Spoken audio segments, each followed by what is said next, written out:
da Vinci, master genius of the age of genius, the Renaissance. Complex, contradictory, solitary. He dreamed dreams never before dreamed, saw visions the world never dared see. Yet 500 years later, so much is veiled in mystery. When the layers of legend are stripped away, who was this man, Leonardo da Vinci?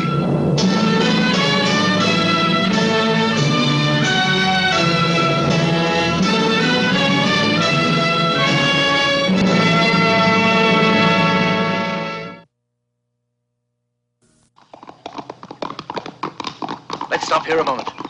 There it is. There's Florence. A bit small, isn't it? Yes, but they say a little room can revive a tired intellect. Large ones diverted. Come on. The Florence to which Leonardo returned that spring of 1500, after almost 20 years' absence, was a far different city than the one he had left. Once it had been the gay, pleasure-loving domain of Lorenzo the Magnificent, with its splendid works of art and its almost pagan abandonment. Now it was scarred by a shadow that had been slowly spreading across its streets for a decade. Vanity! You shall burn in fire to eternity, for every man is born to die. The Dominican prior, Girolamo Savonarola, preached his dark sermons in the church of San Marco, terrifying the Florentines with his threats of damnation. In 4 short years, his words brought down the House of Medici and helped establish a republic. The arts, which had been so lovingly nurtured by Lorenzo during his lifetime, were condemned as worldly vanity and consumed in flames.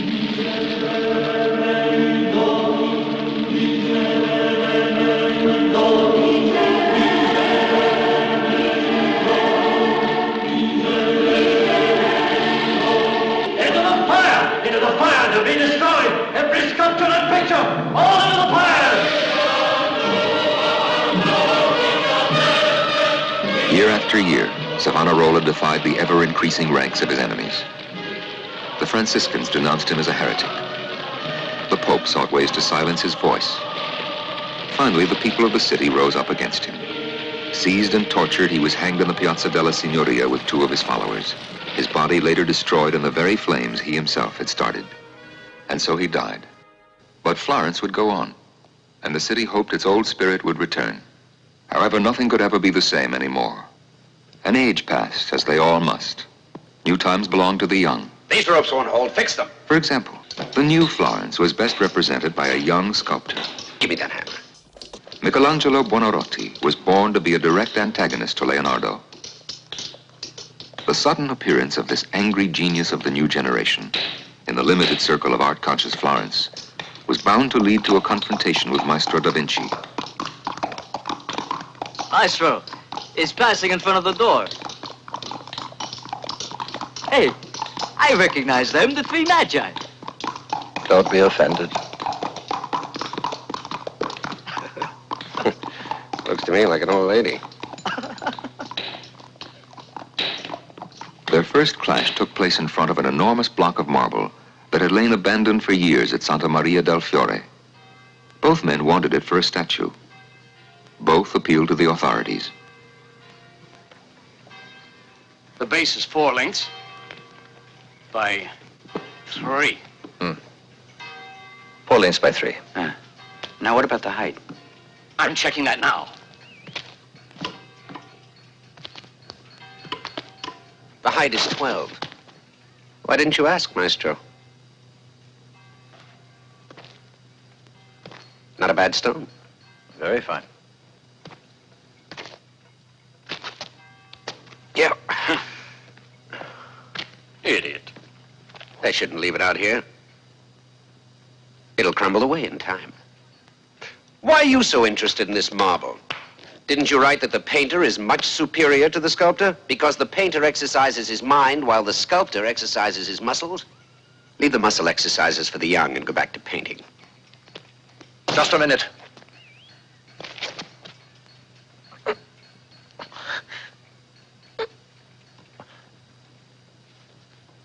Here, straighten it out.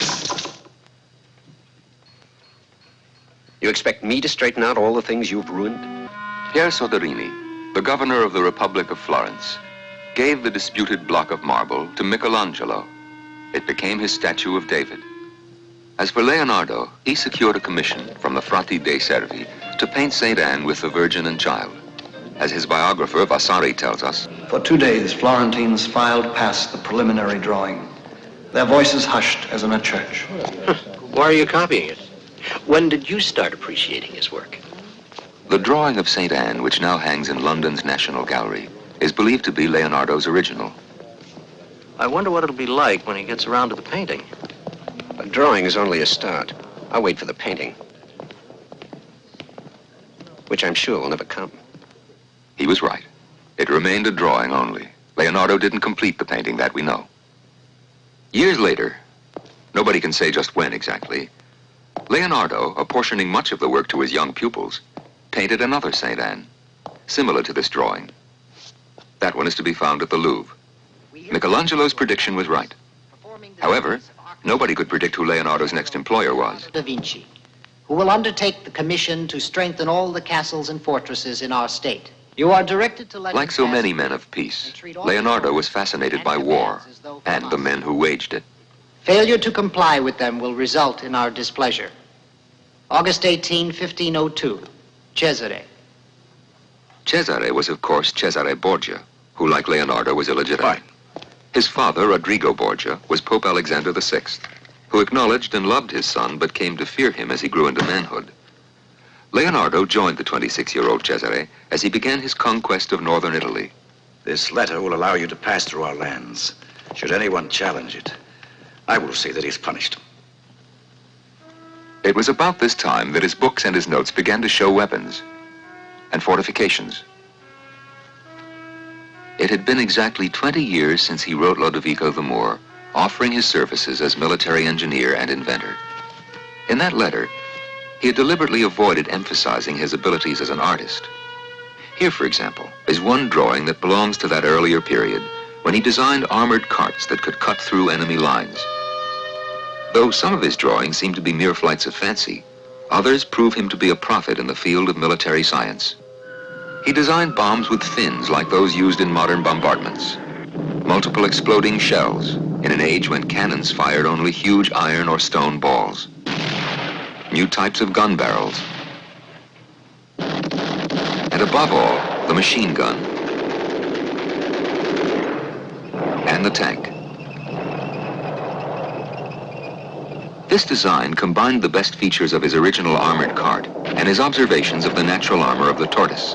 Its most revolutionary feature was its mobility. He avoided the uncertainty of draft animals by creating a system of crank handles to be operated by 8 men. During the time he was in service to Cesare Borgia, the problem that most interested Leonardo was defense. He considered positioning batteries of guns to create what he called zones of interdiction, or to use a modern term, a barrage.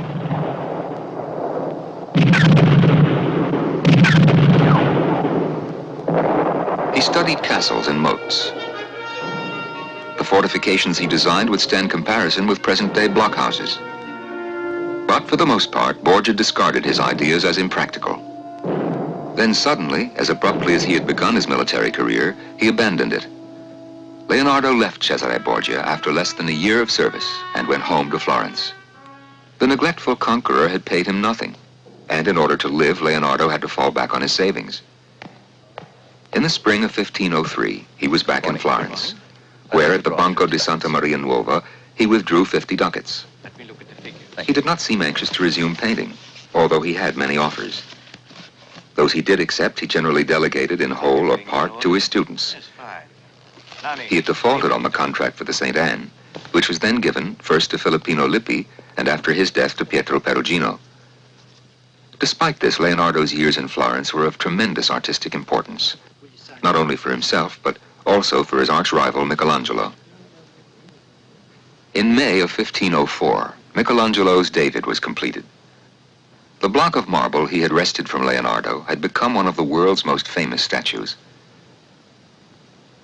The young giant weighed 18,000 pounds and required 40 men and 3 days to move it to its chosen site, chosen during a tempestuous meeting at Palazzo Vecchio, presided over by Pier Soderini. If you'll all sit down. Sit down! Sit down, everyone. What's your opinion, Maestro Leonardo? Pietro Perugino has told us that the stone has been in the rain for too many years. Pietro Perugino is right, I think. The marble cannot last. But possibly the Loggia de Lanzi could be painted in some dark color in order to show off the dazzling whiteness of this David, and thereby accentuate What do you know? Our great painter is giving advice on sculpture, is he? Well, the Palazzo Vecchio's the site. I don't care about rain. My David is just a boy, not an old man. Why this discussion? Who knows better? A painter? Has he ever stood in the hot sun, sweating like a pig, splitting... Once again, rivalry had broken out between the two masters. There was only 23 years difference in their ages, but in actual fact, they belonged to two different centuries. Leonardo was of the 15th century, a son of Lorenzo the Magnificent, while Michelangelo belonged to the 16th century, a son of Savonarola. It was a breach that could not be healed because of the proud character of one and the rabid nature of the other. And Florence enjoyed the quarrel as a form of entertainment.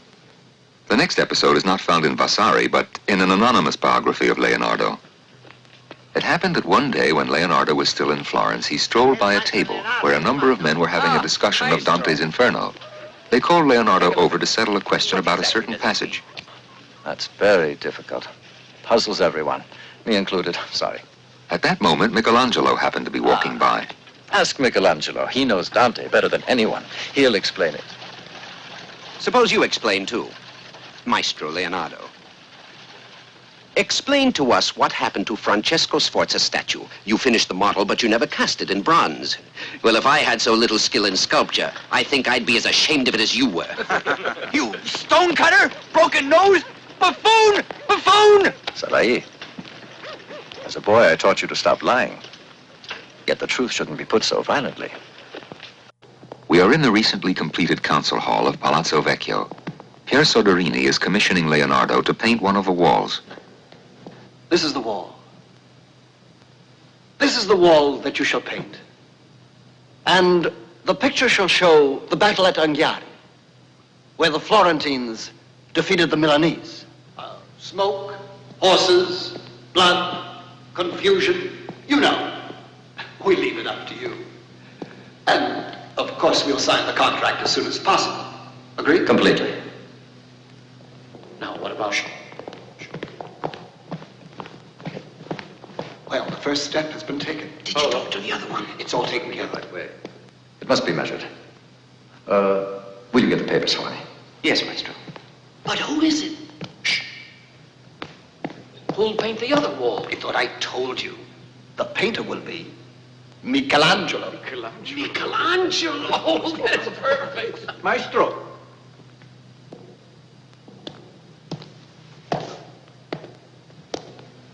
Good morning to you, brother. Maestro. And to you, Frau Pietro de Novellana. Excuse me for interrupting your work like this. You see, I bear you a commission from Isabella of Mantua. Ah, from her grace. Exactly. The Marchesa wants her portrait done. I've been instructed Maestro, to offer you any price. Maestro, I'm sorry, brother. Maestro. Maestro. This wall is for you. But this wall, it'll be painted too. But you know who the painter is? Michelangelo. I heard them talking in the other room. And they were laughing about it, Maestro, because they made the same offer to him as they made to you. For a picture of another battle. The Battle of Cascina. You cannot tolerate such an insult, Maestro. Abandon this contract and accept the Marchesa's. The battle at Cascina. Leonardo was aware that the main battle was between the artists. The Battle of Anghiari and the defeat of the Milanese was fought 63 years before, but there were still men around who remembered it and wanted to talk about it. There were 40 squadrons of cavalry and 2,000 foot soldiers. Every so climbed the hill and looking towards Borgo San Sepolcro, saw the Milanese army under Niccolo Piccinino starting to march. His men were kicking up clouds of dust everywhere. Yes, but the battle at the Patriarch late wasn't there, but at the bridge, because I was there. I was there too. Don't you recall? Can you recall it? I can, Maestro, all of it. Even though I was only a boy, I can recall it as if I just fought it now. When a man has grown old, he has so much time to think, and he should have a good memory. For all the battles he's fought and the victories he's won. All right? Leonardo would attempt to show Florence that he was not limited to saints and angels, or a painter of portraits with soft, diffused outlines. He would show another Leonardo, all claws and fangs. Palazzo Vecchio would be the site of 3 battles: Leonardo's Battle of Anghiari, Michelangelo's Battle of Cascina, and the third, between the artists themselves. This was to be his answer to the Florentines and to the youth that challenged him. Michelangelo's battle cry would be matched by his own.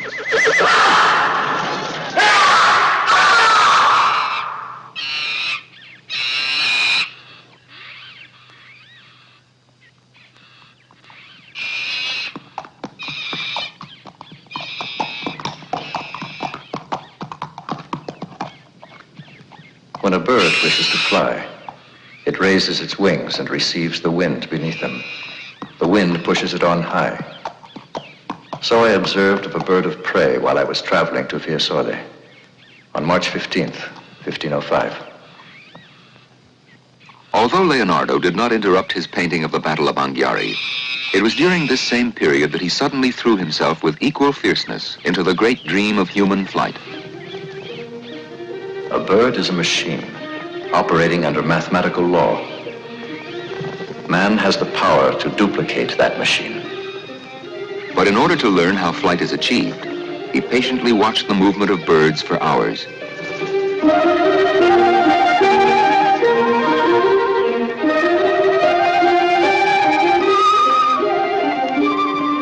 Using only his powers of observation, Leonardo made amazing discoveries which would be confirmed years later by the telescope and the motion picture camera.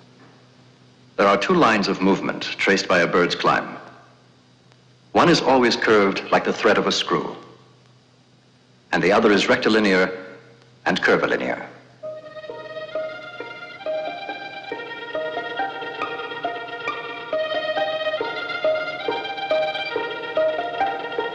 In order to study the pattern of birds in flight, one must first study the movement of wind, which is much the same as the movement of water.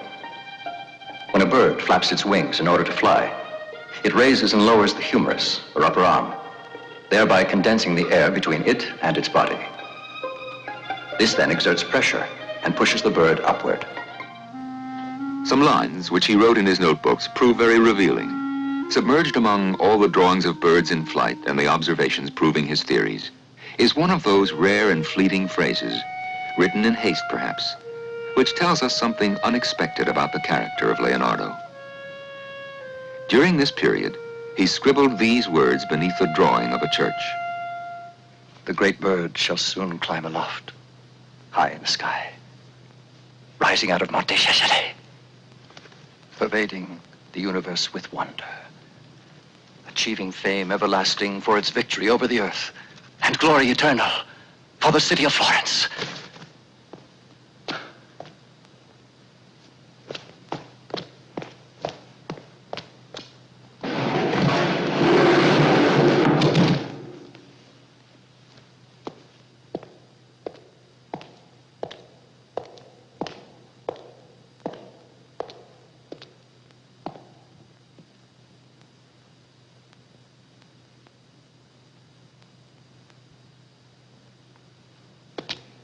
Bird shall climb aloft into the sky, rising out of Monte Cesare,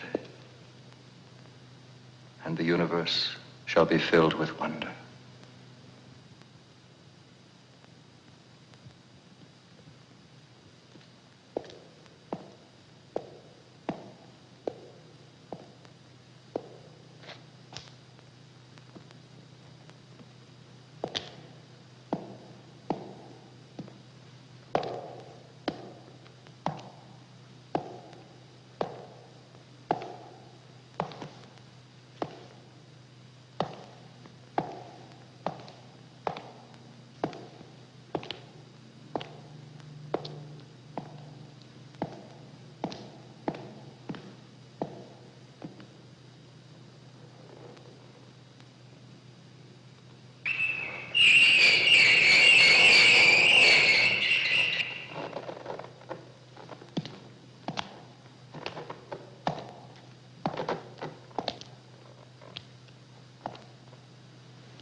The great bird shall climb aloft, high in the sky, rising out of Monte Shasha, bringing glory eternal to the city of Florence, filling the universe with one. The great bird shall climb aloft,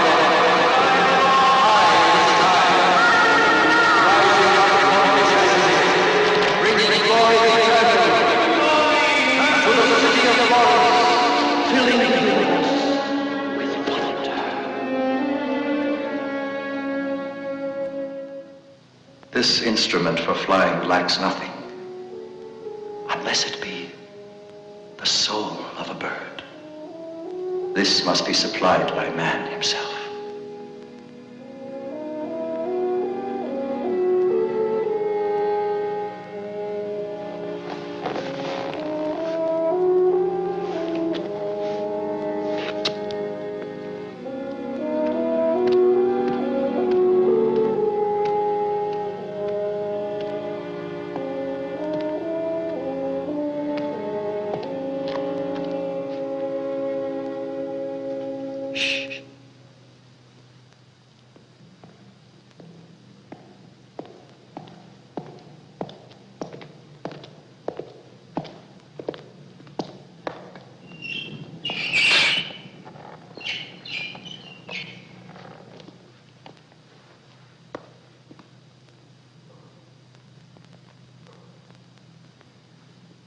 But soon this brief dream came to an end. Leonardo was himself again, precise, distant, detached. In the same small notebook in which he had written the proud phrase, "The great bird shall climb aloft," he now made another entry. On April 15th, I received 15 florins from the secretary of Santa Maria Nuova.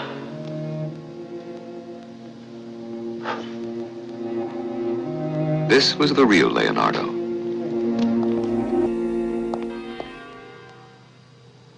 Early in June of 1505, the outline for the Battle of Anghiari was transferred to the wall.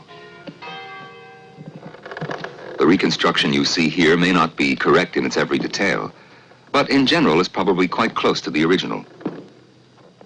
For the most part, it is based on sketches that still remain.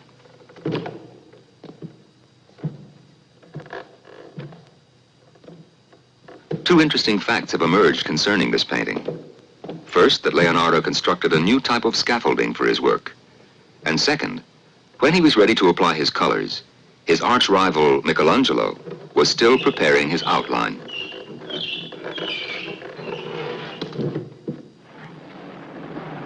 Then, unfortunately, something happened. He told no one about this. He wrote it down in a long-lost notebook recently found in Spain. In the words of Leonardo, "On the 6th day of June, Friday, I was alone in the council room of Palazzo Vecchio.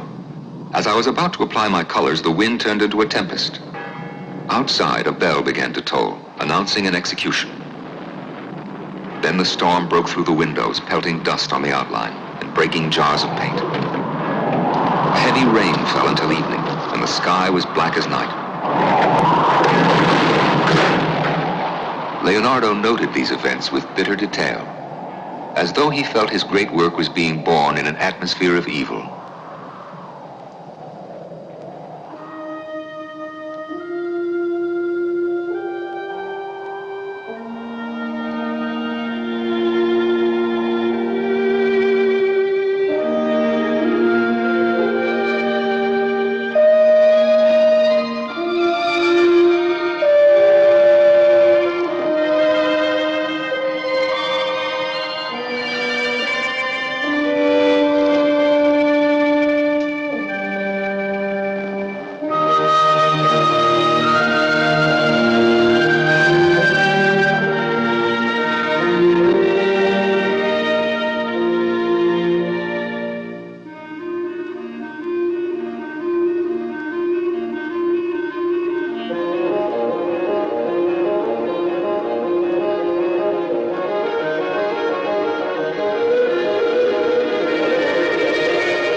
Legend has it that Leonardo's friend and workman, Zoroastro, tested the flying machine without the maestro's knowledge. Supposedly, he launched himself from a precipice, but because of a sudden change in the wind, fell to the ground, seriously injuring himself. I say it was a great flying insect. Oh, no, a bird, I tell you. I've never seen a bird that big and Over there somewhere. Oh, no. Look, there it is. It's a man. Although this story seems very unlikely, something must have happened which ended Leonardo's quest for flight. After that, no reference to human flight is to be found. His new dream remained a dream. To fly like a bird, to descend back to earth like an angel, to pervade the universe with wonder. He abandoned these dreams, and the plans he made were lost for centuries. Come on in. Another bitter defeat occurred at the same time. That's it. Put it down. Maestro, we're ready with the fire. Although Leonardo promised he would paint the Battle of Anghiari quickly, he simply would not tie himself to the impossibly feverish pace required for frescoes. That is, painting fresh plaster and allowing both paint and plaster to dry together. All right, put it down. Now you can go. Hurry, get more wood, more, as hot as possible. He experimented with a new technique. He would paint in oils and immediately dry them by means of intense heat. If the new system was successful, he would use it on the entire painting. We're going to need more wood.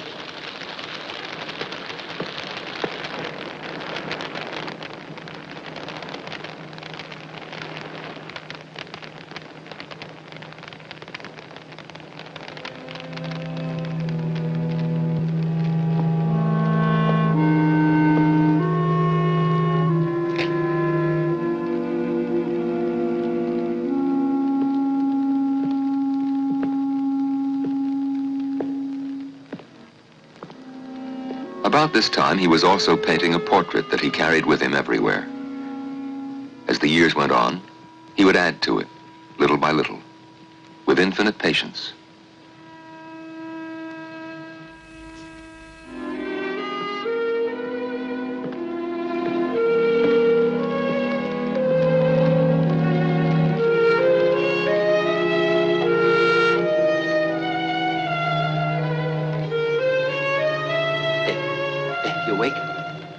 We've done it.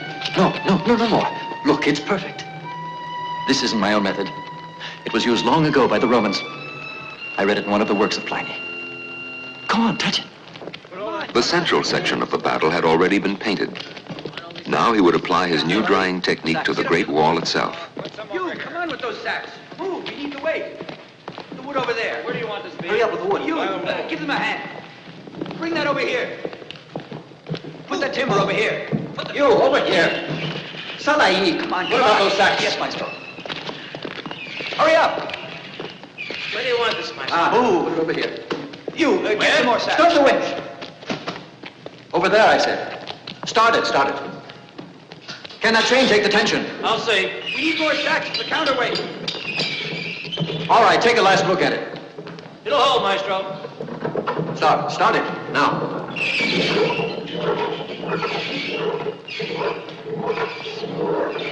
Slowly. You up there, is it holding? Yes.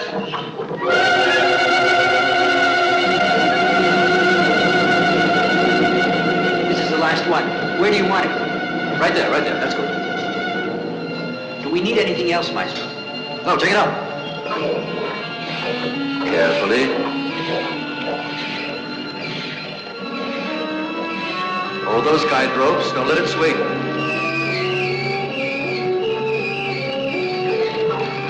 Not so fast. Up a little more. Put on some more wood. It's got to stay red hot.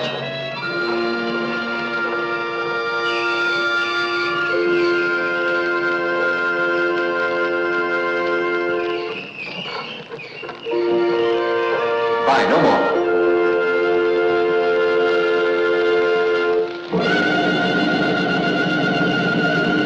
It's working, Maestro. It's working. He's right. It's going to work. Bring more wood for the kettle on the left. Hurry up. This rate, it'll be dry in an hour. We've done it, Maestro. We've done it.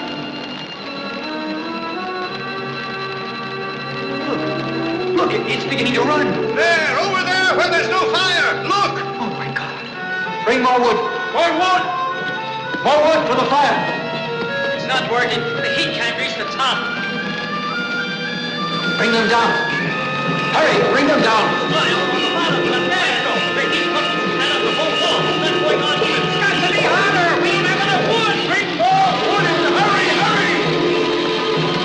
Bring more wood. Bring firewood! Bring firewood! Throw it on! Throw on more wood! More! Hurry! The heat still isn't getting to the top! We have to have more wood! Hurry up! That's enough. Stop it there.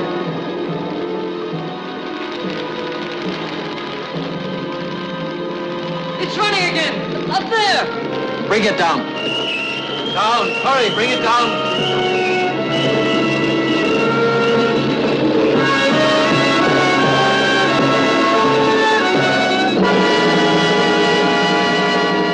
Had Leonardo read Pliny a little more closely, he would have seen these words at the end.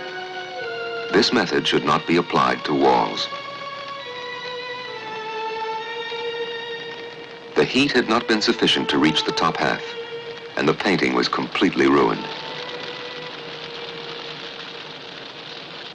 What's all this? What are they doing with these kettles? Cooking soup?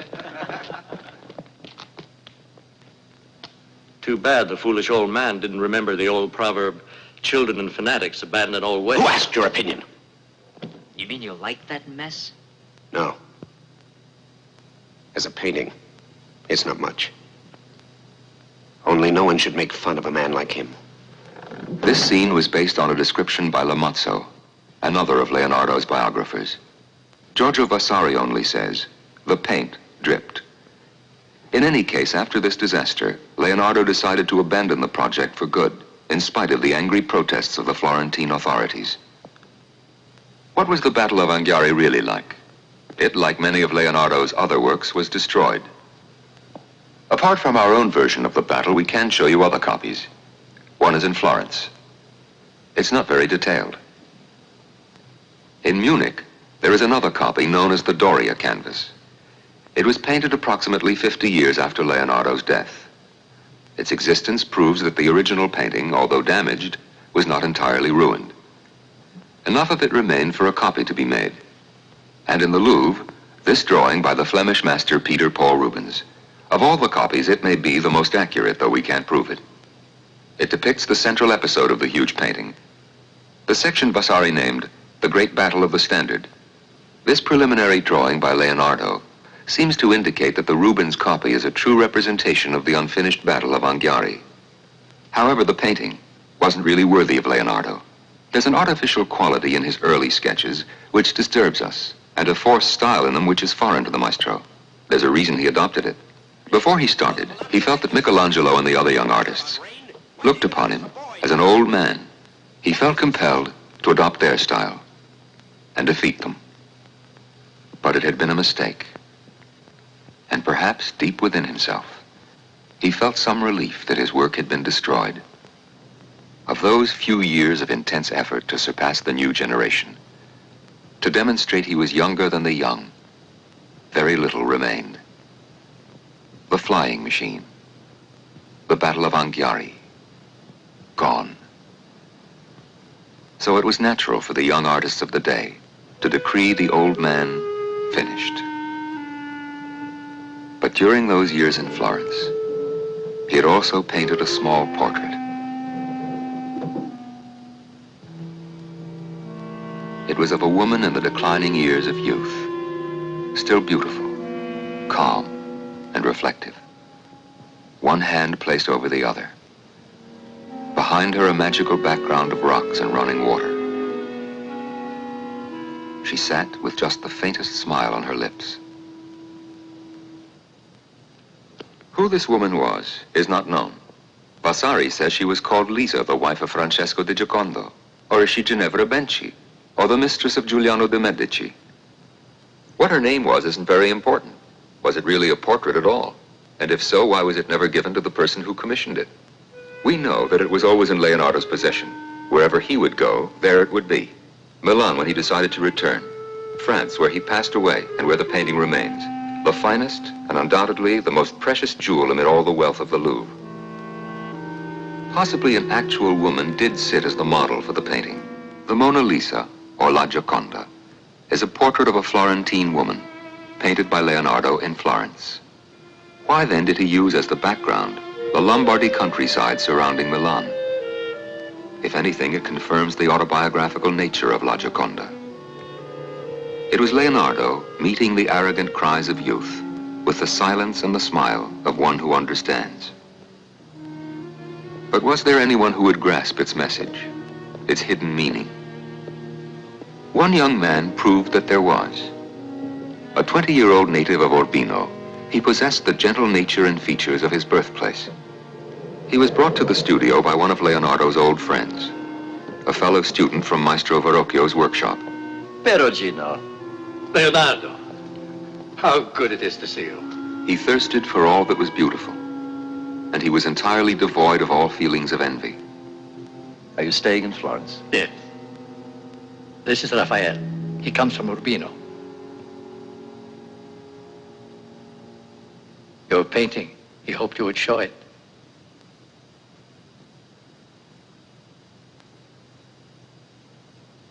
Come.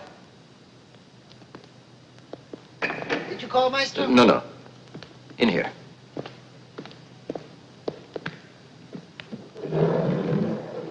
Oh. Ingenious. You designed it, of course. Yes.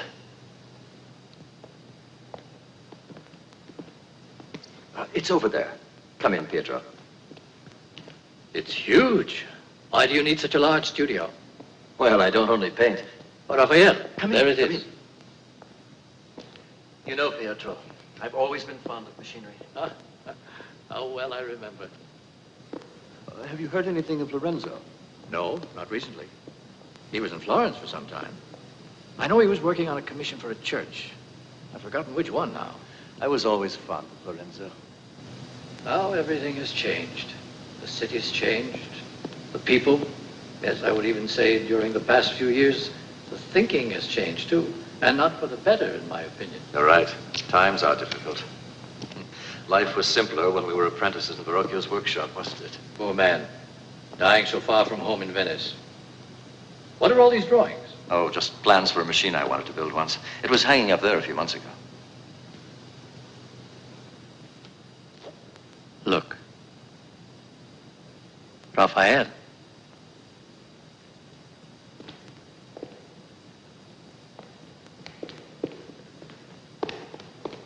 Raphael, what is it?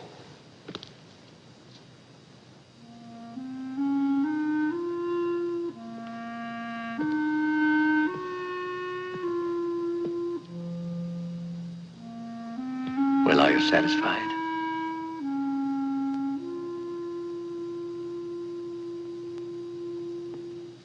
Come.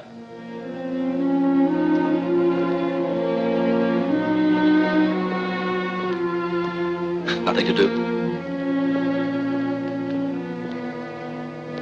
You know, Pietro, I don't feel comfortable in Florence now. It's not my home anymore. But where would you go? I'm thinking of returning to Milan. Goodbye, Pietro. Raphael had been deeply impressed by what he saw. Leonardo's influence is very obvious in two of his most beautiful paintings, La Muta and Maddalena Donni. Maestro, that man, wasn't he Raphael of Urbino? Yes? He kept looking at your painting, and yet he didn't say a word. No. On June 1st, 1506, Leonardo left Florence and set out for Milan. Maestro Leonardo! Stop here! Don't let him pass through the gate! We're instructed to stop your departure and take you to the council room by order of the governor, Pier Soderini.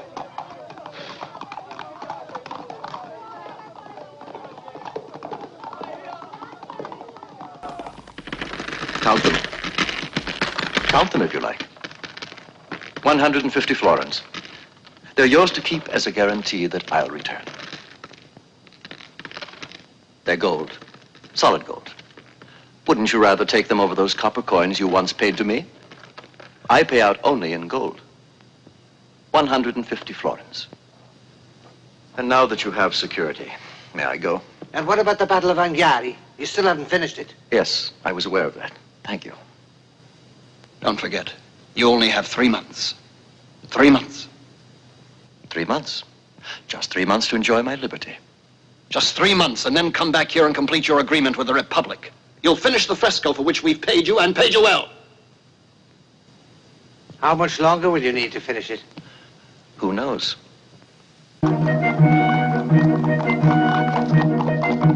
Yet another departure. Was he never to find peace? Leonardo left Florence with a conquered spirit. But how would Milan receive him?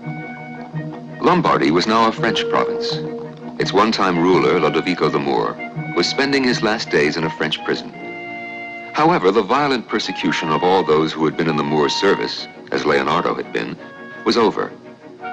In fact, Leonardo received an invitation to return to Milan from its French regent, Charles d'Amboise.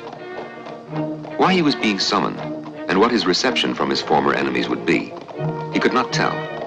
He knew only that he had to get out of Florence.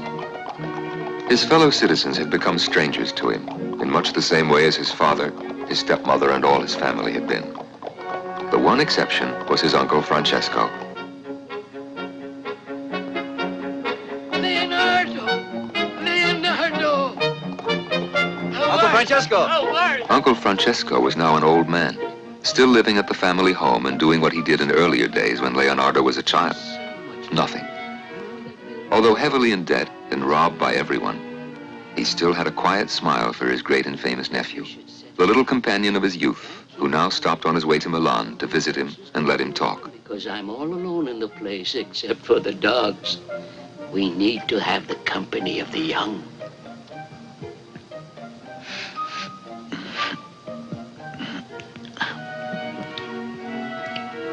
That reminds me. Did you know that Brittoni is dead?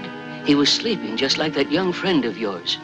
Oh, you remember where the waterfall was? The waterfall isn't there anymore. The river... Where are you going?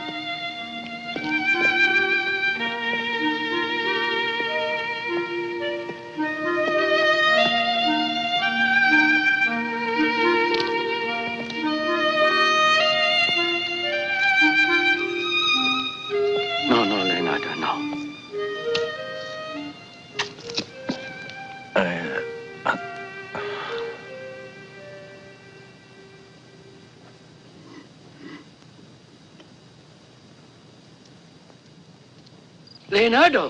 Leonardo, take these with you. I picked them from your own garden. I got up early just to get them for you. You'll be hungry on the road. I haven't you any and your room. Friends.